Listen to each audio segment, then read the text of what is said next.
Voilà, correction des exercices 6, 7, 8, 9, 10 et 11 de la feuille 1 du chapitre 9 sur les puissances. Alors pour ce premier exercice, il suffit d'obtenir 4 résultats avec la calculette. Donc on va essayer de voir avec la calculatrice comment on fait. Alors pour le premier, on nous demande donc 5 à la puissance moins 3. Donc 5 à la puissance, changement de signe 3, égale.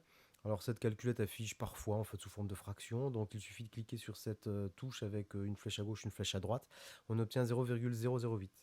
Ensuite, je souhaite avoir, alors, parenthèse, changement de signe. Et donc, du coup, on est sur du moins 8. Le tout à la puissance, alors, ici, puissance moins 2. Donc, changement de signe 2, égal.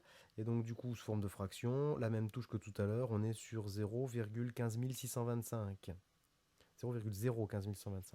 Ensuite, on est sur l'autre, c'est moins. Alors, le moins n'est pas pris dans la puissance, donc il est bien en fait de côté. Moins 2 à la puissance moins 5. Alors, à la puissance, voilà, moins 5, changement de signe 5, égal. Et donc, du coup, sous forme de fraction, puis sous forme décimale, on est bien sur moins 0,03125. Ok. Et puis, il nous reste le dernier, 0,2. Donc, on va mettre à la puissance moins 4, à la puissance moins 4, égale. Et donc, du coup, en fait, on est sur 625. Voilà. Donc, nous avons pu observer sur quelle touche appuyer pour obtenir les résultats qui sont là. Bon, ça ne me semble pas trop compliqué. Ensuite, exercice numéro 7. Alors, la formule en jaune, qui est sur la droite, est une formule du cours. C'est celle que j'ai appliquée, en fait, sur le ABCDEF, donc sur ce qui est colorié en jaune. Alors, 2 puissance moins 3, c'est 1 sur 2 puissance 3. Pour le B, 7 puissance moins 2, c'est 1 sur 7 puissance 2. Pour le C, moins 5 puissance moins 3, c'est 1 sur moins 5 puissance 3, etc. Ensuite, il n'y a plus qu'à appliquer les connaissances qu'on a sur les puissances avec les exposants positifs. Et donc, du coup, on arrive à obtenir les fractions qui sont indiquées ici. C'est-à-dire 2 puissance 3, c'est 2 fois 2 fois 2, donc ça fait 8. Donc, globalement, en fait, pour le A, on est sur un huitième. Si je prends le C, moins 5 à la puissance 3, c'est moins 5 fois moins 5 fois moins 5. On est sur globalement du moins 125. Et donc, du coup, bah, le moins, on le met au-dessus, puis on est sur du moins 1 sur 125, etc. Pour l'exercice numéro 8, alors j'ai transformé les exposants négatifs en des exposants positifs en couleur sur les côtés du tableau. Pourquoi? C'est pour qu'on puisse mieux comprendre d'où vient le résultat globalement positif ou négatif. Alors si je prends le premier, moins 3 à la puissance moins 7, il s'écrit 1 sur moins 3 à la puissance 7. Je n'ai plus qu'à m'intéresser au signe de moins 3 puissance 7. Alors c'est un nombre impair de facteurs négatifs, donc du coup en fait globalement on est sur un nombre négatif. Alors si moins 3 à la puissance 7 est un nombre négatif, ça veut dire que 1 sur moins 3 puissance 7 est un nombre négatif, et donc globalement moins 3 à la puissance moins 7 c'est bien un nombre qui est négatif. Je détaille pour le deuxième.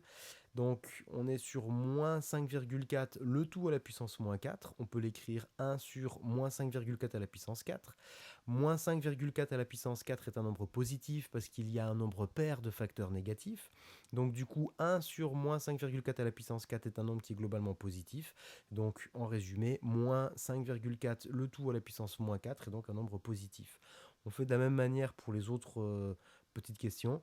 Et donc, en comprenant bien que si on a un nombre pair de facteurs négatifs, on aura un résultat qui sera globalement en fait positif. Et si on a un nombre impair de facteurs négatifs, eh bien on aura globalement en fait un résultat qui sera négatif. Et surtout, ne pas confondre, c'est pas parce que l'exposant est négatif que le signe va changer. C'est plus le côté pair ou impair en fait de l'exposant qui va déterminer le signe du résultat. Ensuite, pour l'exercice numéro 9, ben, toujours pareil. Donc, ce que j'ai mis en jaune, c'est la formule du cours, c'est-à-dire a puissance moins n est égal à 1 sur a puissance n. Et bien, donc, c'est ce que j'ai colorié en fait en jaune pour le a, b, c et d. Donc, je ne reviens pas dessus.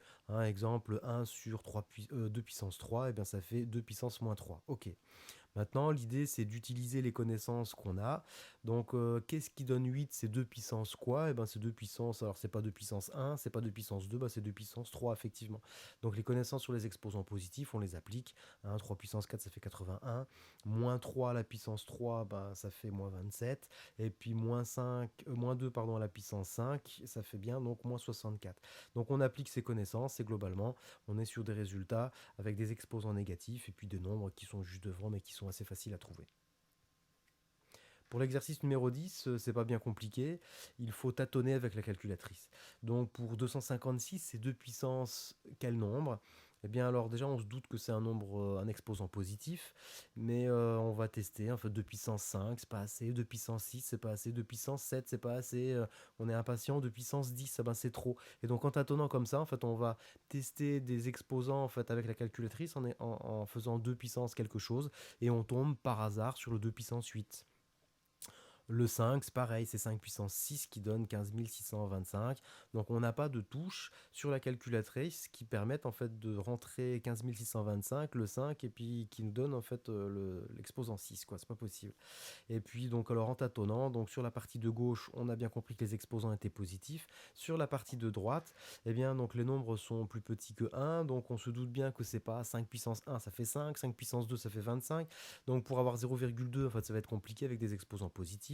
Donc on est bien sur 5 puissance moins 1, on teste, et donc du coup pareil, on teste puissance moins 1, puissance moins 2, puissance moins 3, puissance moins 4, puissance moins 5, etc. Donc pour voir si les résultats en fait sont cohérents. Alors les deux derniers, le D et le F, sont compliqués parce que on ne sait absolument pas si c'est en partant de 2 ou en partant de 5. Donc il suffit de tester 2, de tester 5 sur quelques valeurs, et puis en passant un petit peu de temps, on arrive à trouver. L'exercice numéro 11, eh bien donc une première colonne avec une écriture avec des exposants négatifs, une deuxième colonne avec l'application du cours, c'est-à-dire a puissance moins n est égal à 1 sur a puissance n. La troisième partie, c'est simplement la réécriture de 10 puissance avec un exposant positif avec le nombre de zéros. Donc 10 puissance 3 pour la première ligne, ben c'est un 1 avec 3 zéros. 10 puissance 2 sur la deuxième ligne, c'est un 1 avec 2 zéros. 10 puissance 5, c'est un 1 avec 5 zéros, etc. Ensuite, pour passer de l'avant-dernière ligne pardon, l'avant-dernière colonne à la dernière colonne, eh bien donc il suffit de compter en fait le nombre de zéros.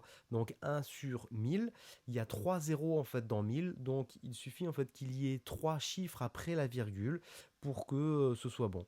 Donc, ou alors on compte 3 zéros, mais bon, comme vous voulez, du moment qu'on obtient le 0,001.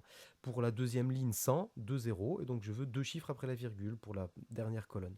La troisième ligne, on est sur 100 000, c'est-à-dire que j'ai 5 zéros. Et bien les 5 zéros, en fait, je veux 5 chiffres après la virgule, donc sur la colonne de droite, etc. Donc on arrive comme ça à compléter le tableau assez facilement.